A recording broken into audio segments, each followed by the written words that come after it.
phone in here. Welcome. What's up? Let's make sure this thing is working. Yeah. All right. You see that little green? Yeah, yours is green. Mine is green. We should be being heard. And looks like we got some people watching, maybe. So if you got anything to comment, of course, we are here for you. We're going to let you know who we are and why we're doing this podcast. I am Rob Howe, and now you know how. You know how. That's why you're on this channel. And this is David Gavry. Say hello, everybody. Hey, what's up, everybody? Thanks for tuning in. This is exciting. We haven't done this in a while, so I'm stoked to be back hanging with Rob, talking real estate, talking Vegas. Let's get right into it. Yeah, we're going to talk about whatever. We definitely have some real estate to talk about and like questions that we might have that I think what this is all about to me is us having a conversation between us. Obviously, we're not trying to appease necessarily what is out there. We hope you find what we find interesting. Right? That's a good way to put it. Yeah. So 100%. Let's just talk about what's on our minds, and maybe what we are hearing, not necessarily from YouTube land, but our actual, people that we run into, not even just clients, but what are people asking us? Yeah. And it's fun because you and I actually talk like this off camera anyway. Right. Like Rob is like a huge mentor to me. Like I constantly pick your brain and it's what's awesome too. It's not like we're even at the same brokerage. Like you have every incentive to be like, go skedaddle. But instead, like you really are very helpful. So I kudos to you with that. Plus, check out his market updates. I check them out all the time. I think it's really helpful, whether you're a realtor or whether you're just somebody who wants to know a little bit more about what's going on in the market. Super helpful. You're the market wizard. I'm always picking your brain about what's happening in the market. Thanks, David. I appreciate it. Yeah, I think that you have to have interaction with other people in your business. So that's why I enjoy it. I think that if you're good at what you do, you can also help other people, and it helps you. It helps me to help you. I'm sure that you're at the point now, though, that we talk and you give me things that you help me with and understanding.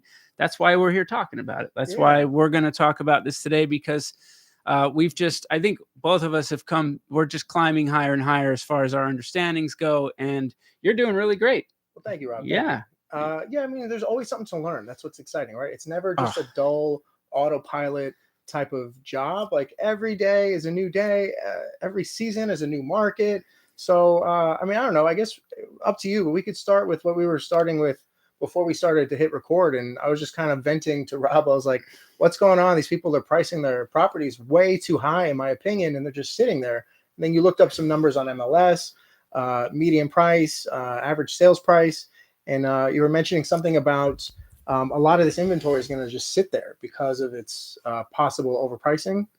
Yeah, I think so. That's what I'm seeing. And I would, I'm just going to jump ahead a little bit, because what I was looking at was our numbers that we get from Las Vegas Realtors.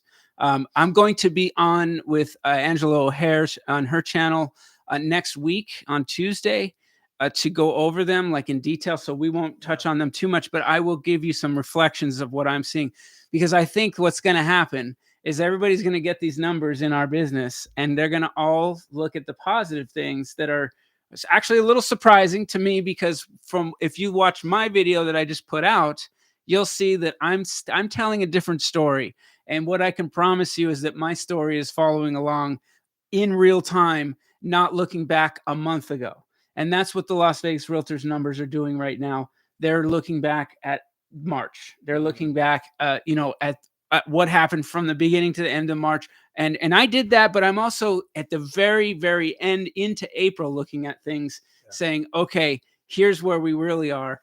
And so when you're looking at those numbers, we see that listings coming on market, the average list price, the median list price was $525. Okay. Median price sales is $485. And that was 3 months in a row, I believe, that the high, it stayed at its high. A little bit of a surprise, but those buyers out there that are buying, and they're these are well-qualified buyers. They've got some money to put down. There's not a lot of them. The volume is down. This is why we're going to say, like, hey, why would you want to overlist your property right now? You're thinking, yeah, okay, well, I'll list at 525 and then I'll, maybe I'll get 485. But really, if you had listed at a better price, you could be so much more action. Yeah, and you're tempting, I think, what could be fate, which could be that you're even having to drop it way lower than you think to get it sold. And also, you're pricing people out. So what if somebody put their criteria all the way up to 500? I want a house, but nowhere above 500, and you're sitting there 525, clearly overpriced, when it should be a 485, 495 maybe.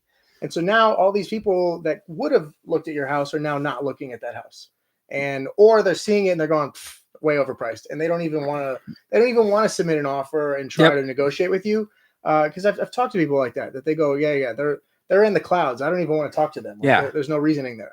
So you kind of you isolate yourself in a lot of ways too. Oh, for sure. And I think the market, what I have noticed is that the market speaks to people relatively quickly because they won't get any showings.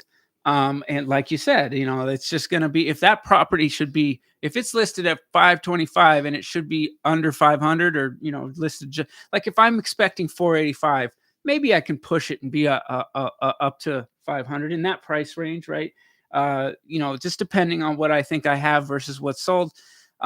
But you're going to get like you said, once you cross that 500 mark, if your house is really at 485, you're doing a dangerous little move, because you're going to have a lot less buyers that can go up and meet you there, and they just won't even look because they're qualified under 500. Right. And then you just sit there, and next thing you know, you're on market 2 months, 3 months. Everybody's going, hey, what's going on with this house? Yeah. What's wrong with it? And if you do get an offer, what does it look like? Right. Yeah. They're going to lowball you. Yeah. Even if you drop the price, it's okay. We'll start high. We'll just lower the price eventually. But all that shows is weakness, right? It's like people sniff out. They go, oh, blood in the water. They lowered their price. I bet you we could get even lower. I bet they're so desperate now. We're going to go lower than what they lowered it to.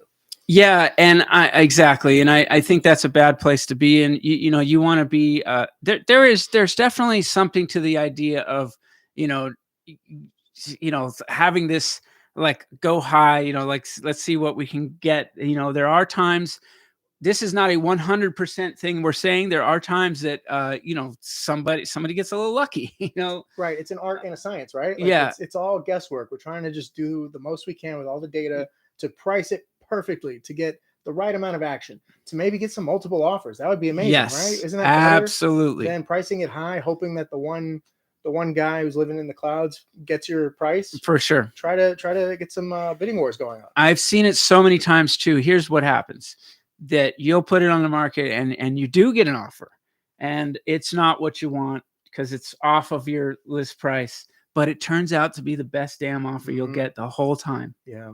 And then the seller's sitting there kicking themselves going, we had that one offer. They didn't want any closing costs. Yeah. Bird in hand. They were well qualified, So yeah, anyway, I'm not trying to beat up on people and say, but when I look at this and I see that we're at or around on the 7-day average 1,000 price decreases and something like less than 100 price increases, it's clear as day what's happening. We're getting a lot of people overpricing their property. They're hearing this that we're in a historic market, but I'm seeing the wind kind of falling out of the sails a little bit. This is springtime, when usually we see our inventory getting gobbled up as it's coming on, and sort of staying like, yes, where there's inertia, there's sellers coming on, but there's buyers to gobble that up.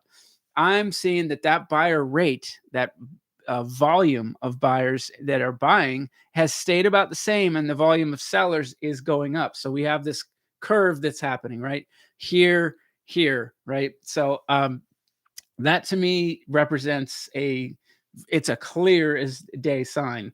And so what happens when we get out of spring into traditionally slightly slower market? The summer market's still a hot time for us in Vegas. When it gets hot out, market stays hot usually. But I still think that springtime has always been the hottest time. Yeah. Right? Yeah. Best time of year. Oh, the weather's beautiful. It's nice to be out and looking at houses. Nobody wants to be looking at houses in the middle of August. till July. Boy, yeah. I mean, then it's like They have to sometimes. you got to but sometimes, of course, right? Yeah, but now it's like this is the time to just go shopping, just see what's out there. yeah. See, I mean, just to see Vegas at its best season. You know, it's funny because Vegas is the highest tourist season is it's summertime, which is hilarious because the people who come to Vegas mostly just during the summer, they think that this is the weather all year round. They literally go, "Ooh, you live in Vegas? It's like always 120." I'm like, "No, you just always happen to visit during the summertime. Springtime is the best time of year. It really is. Yeah. Like March Madness one of our kicks everything off. bookends. Yep. Yeah, it's just the vibe, Baseball. the energy. Yeah, baseball season. It's we got Stanley Cup season coming soon. Yeah, like, buddy. It's just a fun time to just kick off the fun here in Vegas. And so Yeah. what better time to be out and about looking for houses as well? Like, why not? It just makes sense. Yeah. Yeah. So if you're hearing what we're saying, I mean, we don't want to stomp all over sellers too much. I'm happy to represent smart sellers, and really, we like to list properties. So, you know, we'll work with you. But what's screaming out of us right now is that buyers, you have opportunity. I think that if you're a buyer in this market, number one, you're seeing more inventory. That always tells a good story.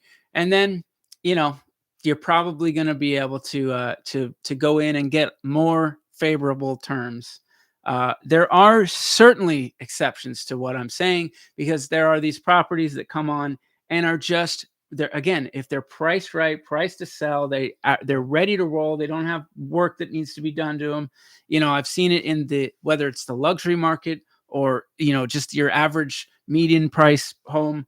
If it's beautiful, if it's ready to sell, good area, you know, checks all the boxes in this market, that's what buyers are looking for. Right. Turnkey, move-in ready, no projects. Yeah, minimal projects, if that. They will pay for that property. Yeah. And so you have to, as a buyer, recognize and maybe trust who you're having you know, represent you, to let you know that this is one of those properties you can't really play around with. So, but how many of those, I mean, let me ask you this question. How many, say out of 10 properties, how many are those properties that you can't really mess around with? You don't want to go in and lowball the seller or try to ask for too much because they're just perfect and they're just moving ready. If you saw 10 properties, how many of them are those properties? Yeah, I mean, it's a half, less than half, I would say. Like, yeah.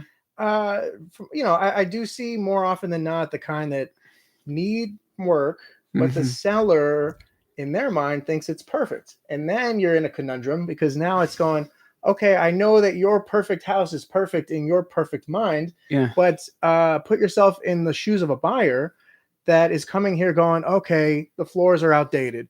Okay, we need to do this to the walls. We need to do this. You've got some things with your roof, like things that that people don't want to come to grips with. They just want to say, oh, but look at the neighborhood. And I get it. Yeah. You might be in a great neighborhood, but I don't know, and it's hard. It's hard to detach and look at your home objectively, because to you, it's your home.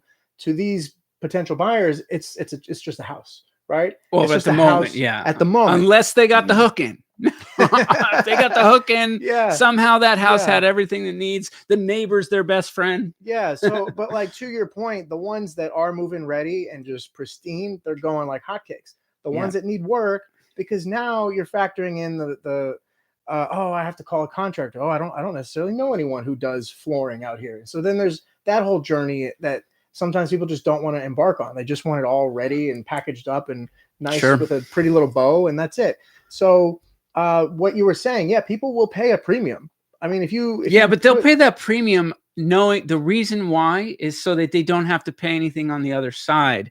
They're already going all in with down payment. And maybe they even have to pay their agent these days. Right. I mean, that's possible, right? Yeah. You know, there's a lot more costs. For all this money, I want a house that I can just live in and not have to worry about. Yeah, the rate is already, you know, I'm going to come in and I'm going to start paying a monthly payment that's, you know, maybe not the sweetest. It's not like, I mean, many of these buyers are comfortable with it, but they're not comfortable with going in and saying, okay, I'm going to do all this, and then I got to fix the roof. Yeah. It's huge.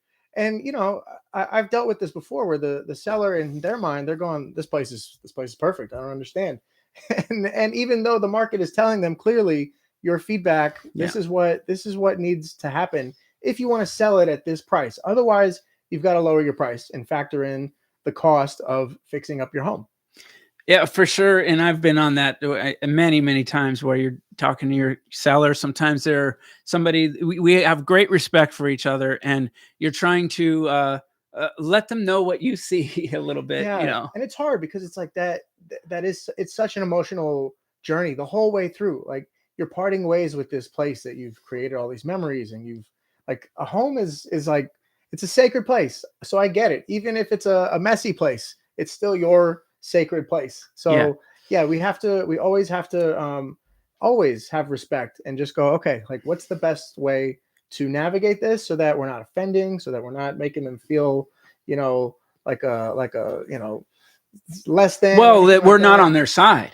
Yeah. That's all your seller really wants. It's, just to kind of put a nice bow on this, because we could talk about this all day, but to put a bow on the seller side of things, when they want to know you're on your side. So sometimes it's tough to say, hey, put yourself in the buyer's shoes, because they're like, whose side are you on, kid? But there are ways to massage that statement, if you will, and to try to talk to your clients and say, hey, listen, we have to look at this from maybe a slightly different angle, and just try to, weave your way into some sanity, if you will, if it is really insane what's happening. Yeah. Because if the market's speaking, you're not getting any showings. If and they're looking at you like, hey, what's the problem? Then you have to be able to, come to Jesus, as they would say. Or maybe bury one of those little what are those little statue things that you bury in the yard upside down to help sell the house? Oh my God, no, I never heard of that. What? Oh, they sell them at the real estate office. Do they really? Yeah, I've never heard of this. What? Somebody please comment the name of this thing. It's a little statue. It's a Saint Mary or something like that. You so-and-so statue, you put it, you don't know about this? I do not know. Oh man, I've talked to people that are like, I live by these statues. I buried it in my yard, and 3 days later we had an offer. Like, no joke. So, hey, seems like witchcraft. When you get desperate, you try desperate measures. So that's a way to go about it too, though. Well, all right. So we've covered a lot about just some personal experiences, and that are reflective of what we might see in the market right now. Let's see. Let's jump into what was in the description of this video, because I do think that are we well, what was the description of the video? Are we still rolling? Yeah, no, let me just get this straight, because it's important. Is it time to panic, folks? When you see what's happening overall, you could say overall economy wise, because the stock market has just have had a slaughterhouse in the last few days. Did you see it today? It was like up, and then it started up, and everyone was like, relief rally, yay. And then, just kidding. Did it go all the way down? I don't think it went all the way down, but it definitely, I think we're break even. Yeah, like whatever gains we got today, we're back to break even. Let's see real quick. Yeah, you're right. About 81 points above right now. I did see that it was like 500 earlier up, but that's the roller coaster that is going on right now. So you have, my question is, are these tariffs terrible or terrific? Ooh, I like that. I like that a lot. Are they tearing a hole in society? How many tariff puns can we come up with today? Please comment your tariff puns. Yeah. Can I ask you a quick question though? Yeah. Well, yeah. When people watch the stock market, do they immediately think the housing market is going to be the same? Like, do they worry if the stock market's crashing? Do they immediately think, ooh, the housing must be crashing too? Like, does it go hand in hand? I think in this particular moment, yeah, and I think generally speaking, yes. I think that people look at it as a whole, and in their experiences, like if you just think about through our lifetime, when the stock market has sort of hit the fan, that's what it felt like. Everything's got a problem. you know. I see. And I remember in COVID, like the Mhm. housing market, it was very brief, Very 2020, brief. but Yeah. it was like bam, stock Yeah. market hit, and then it was, the word was, because it was just dead on the streets for real estate for like a month or whatever it was. So And then a you can, fierce recovery, right? right, Like, right. And then you go back to 2008, that, what happened in that decline, and certainly the stock market was just hammered, with the real estate market was utterly yeah, hammered, almost like the real estate market affected the caused it. stock Yeah, the market. housing crisis. Yeah. It actually was in reverse a little bit. So you can have these experiences and then go, oh, here we are again. Like, So I think our most recent crash was 2022, right? Like with the inflation was the big topic. Like the way tariffs are scaring the crap when out of everyone right now. that It was might be inflation. right, and Russia invaded Ukraine. Like, there was a lot of global uncertainty mixed in with the high inflation. Everything corrected. It was a down year, 2022. But yeah, we've been on the but up since then until you know, now. the only thing I can say about that is the media has a lot to do with how we feel about things. And I think that at that time, especially coming out of COVID, and you can make your own assessments as to why their media might want to sugarcoat things. But at that time, it was like, we really want to try to be in a recovery mode, and we don't want to lose momentum that we're gaining out of COVID. So it was like, things like transitory Right. inflation were being talked about. We're hearing that word again too. Have you noticed that when Fed Chair Powell was talking about, oh, there might be some more transitory inflation? I'm like, oh, don't say that. Don't say that phrase again. Yeah. We've been there already. We've seen what transitory looks Yeah. like. I have trust issues after the last few years. It's just the way it is. And so it's going back to your question. It's like, should we be affected overall by, like, should you allow this to creep in your mind as if the sky is falling? I just don't think that at all. Do I think we can look at reality and say that there were a number of things, or maybe, there are a number of bubbles, if you will, especially stock market wise, maybe even, I hate to say it, maybe even real estate wise. And when I say bubble, I think it's going to pop, like, when it concerns like real estate. I don't think we're talking about a bubble bursting like 2008. But when I look at how high things have climbed, do I think that we could see a softening and a correction to some degree? Yeah, I